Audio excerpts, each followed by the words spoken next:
In this video, I'll quickly go over lighting. If you would like to create lights in your scene, you can go up to the Create menu and go down to Lights, and you can see all the different options that we have for individual lights in Maya.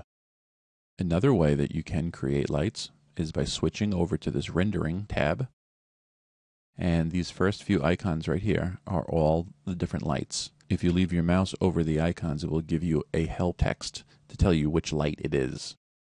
I'm just going to come up here. I would rather go from the Create menu so I know exactly which light I'm creating.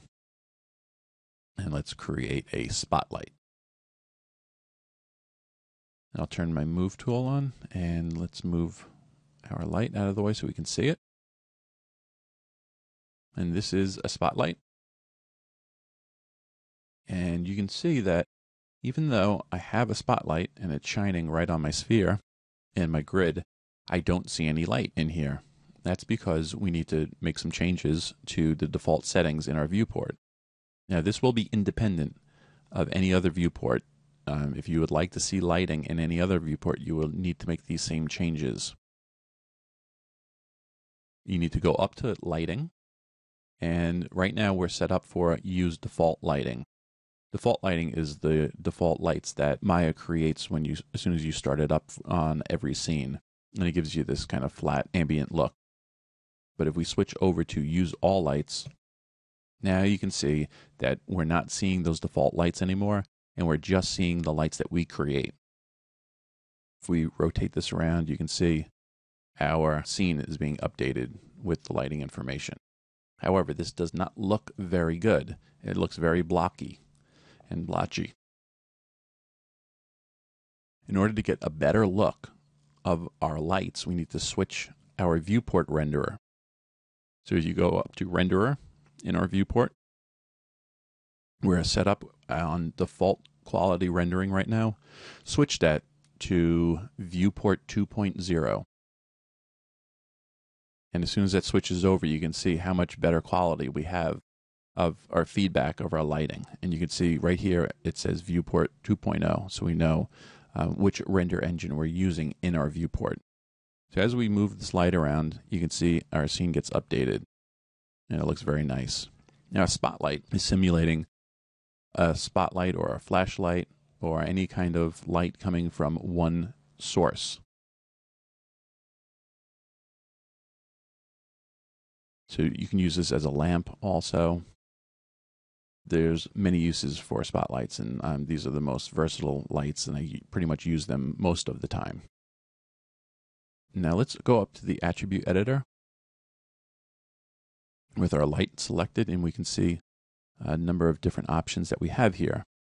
In our attribute editor, the first option that we have is called Type.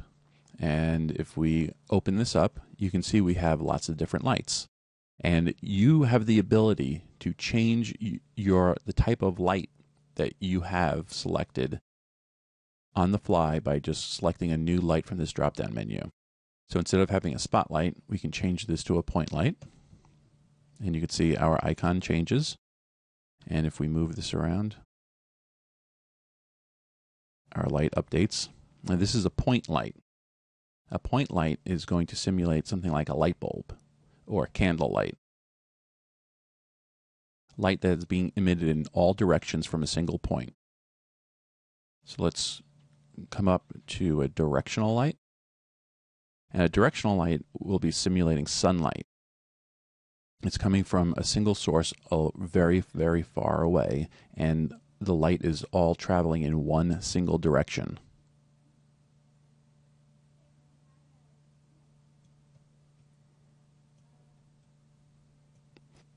Here we have an ambient light. Now, an ambient light is supposed to simulate a bounce light that is bouncing off of the walls or whatever environment you have in your scene, and it gives just a general overall illumination. You have to be careful when using this light because it has a tendency to blow out the entire scene, as we can see here, because it emanates a uniform light in all directions.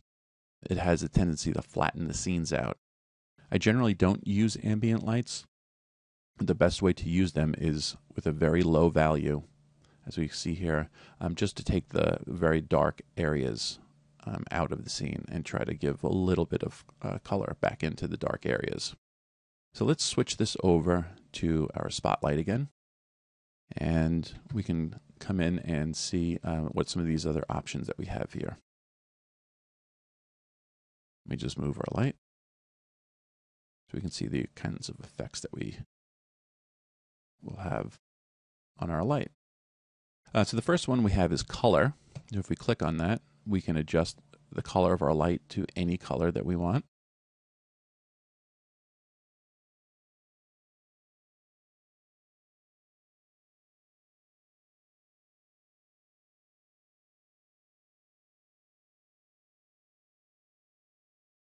You also can use this slider to darken it.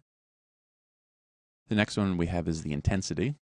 If we raise this, you can see how bright our light is getting. And again, we can use the slider. I will go over decay rate later. The cone angle determines the size of our spot.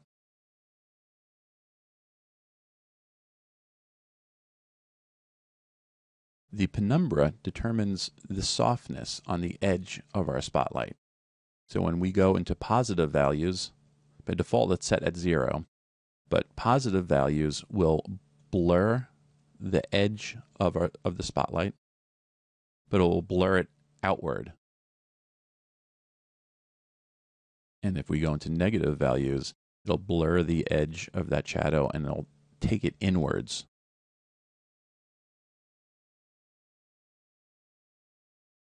The drop-off will vary the intensity of the light from the center to the edges. So here we have a very, very bright in the center, and as it travels towards the edge, it starts to diminish the intensity.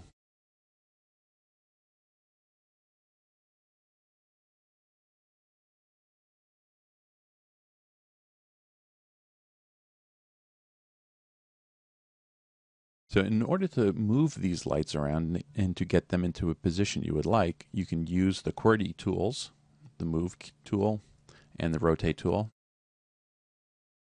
The most comfortable way to position your light is to be able to move it around the same way you move your cameras around. And we can do this by going into another view, and we can go into this top view, and under Panels, as long as our light is selected, we can go to Look Through Selected. And this will turn our light into a camera, and we can move our light around. And as we move it around, you see it updates in our perspective view.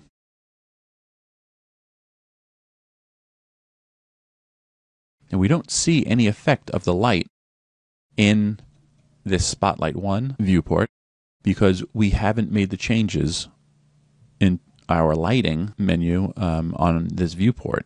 So if we come in here, we need to switch from default lighting to use all lights. And now we can see our spotlight being affected in this viewport. For the most part, this is the most comfortable and predictable way to position your lights.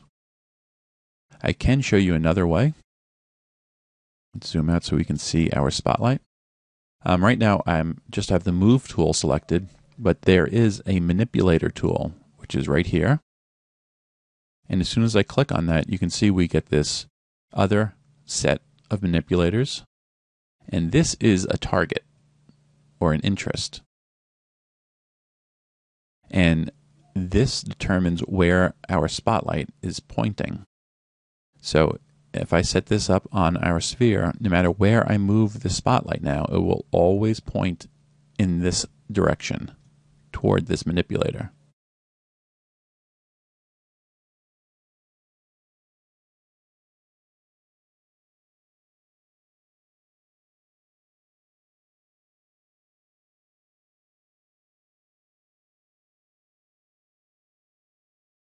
And by clicking one of the other tools, either Move or Rotate will get you out of that manipulator tool.